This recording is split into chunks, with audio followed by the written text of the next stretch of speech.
What's going on, guys? Welcome back to another episode of King Customs, and on this episode we are going to talk about the top 5, possible 6, but 5 tools that every beginning mechanic or starting mechanic or just any DIYer out there should have in their garage or toolbox if they want to start working on cars. Coming up.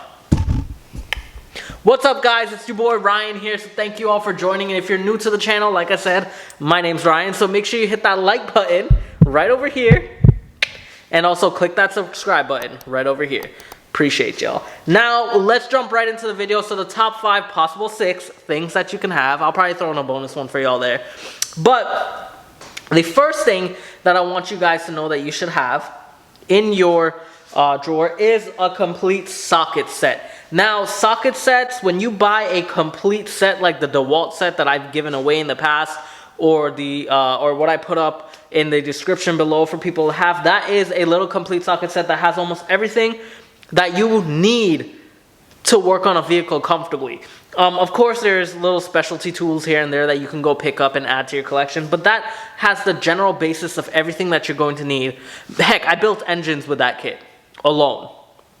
Obviously, I picked up whatever little specialty things I needed, but literally that kit has helped me build engines on its own. Socket sets come with almost everything that you need. It comes with complete sockets, it comes with ratchets, extensions. So not only it comes with that, it comes with a screwdriver, different bits. Sometimes it comes with hex, Torx, Phillips, flatheads, little bits so you can interchange of them.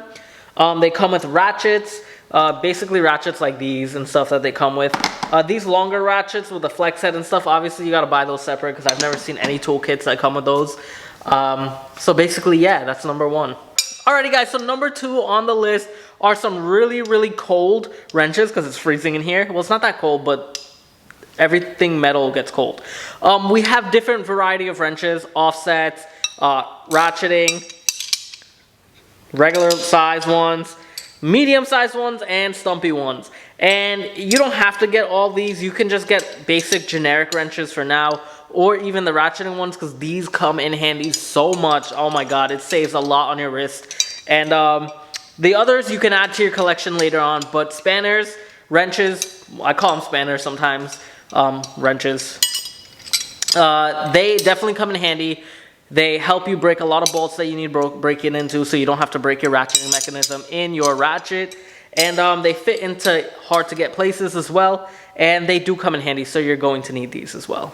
Alrighty, guys, so next on the list we have screwdrivers. We got flathead, we got the Phillips, we got anything that you need. Now usually I buy these in a complete set. I go to Harbor Freight a lot, or I get them from Amazon, which I'll leave links in the description for everything that I've said here today. But you got the Phillips heads, you got the flat heads, they got specialty ones, they got super long ones. You can get any kind, but usually I recommend buying these in a complete set because you're going to need them. Or if you buy the kit that I told you about, they come with the interchangeable bits in the screwdriver, so that helps as well. But you're always going to need different size lengths as well, because sometimes you got to get it in a hard to reach place, and this comes in handy. Alrighty, guys, so the next thing on the list is hammers. And hammers are something that you're going to need when you need to remove a brake drum, when you need to knock something loose, when you need to even use an impact driver. The hammers will help you get there.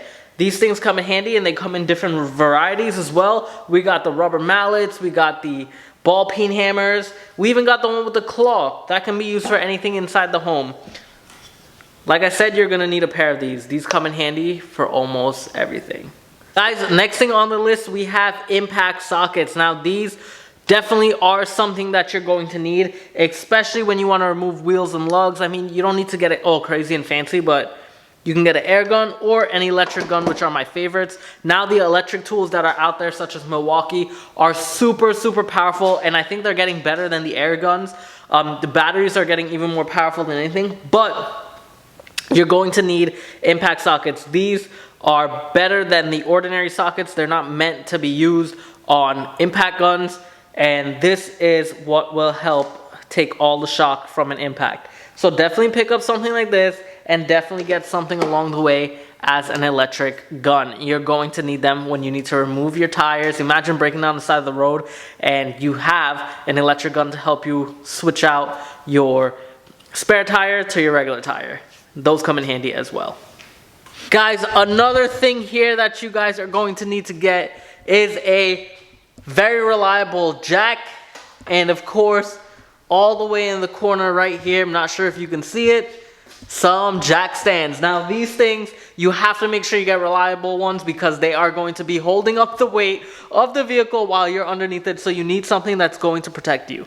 How I usually do it is I jack up my car, put my jack stands, and then I also leave the jack as well, holding up some pressure, just in case my jack stands fail. And I also have a tire underneath just for extra safety, because you can never be too safe, and anything that can help you get out in that spare second, use it. Finally, guys, the sixth bonus one I'm just going to throw in there for you guys is an oil pan. You're going to need an oil pan. If you're doing anything with cars and you want to get into cars, you're going to need to know how to change your oil. So definitely an oil pan is the way to go. It'll help you catch all fluids, coolant, oil, whatever it is. Just get a different one for coolant, get a different one for oil so you don't mix them up. And recycle them responsibly. Advanced Auto, AutoZone, places like that, they all take those recyclables of the used oil and stuff, so you can always drain them in there. And that is basically it, guys. Those are the 5, if not 6, must-have tools for anyone that's in a DIY or anyone who wants to be a mechanic, and so on and so forth. Now, I hope you guys enjoyed this quick episode.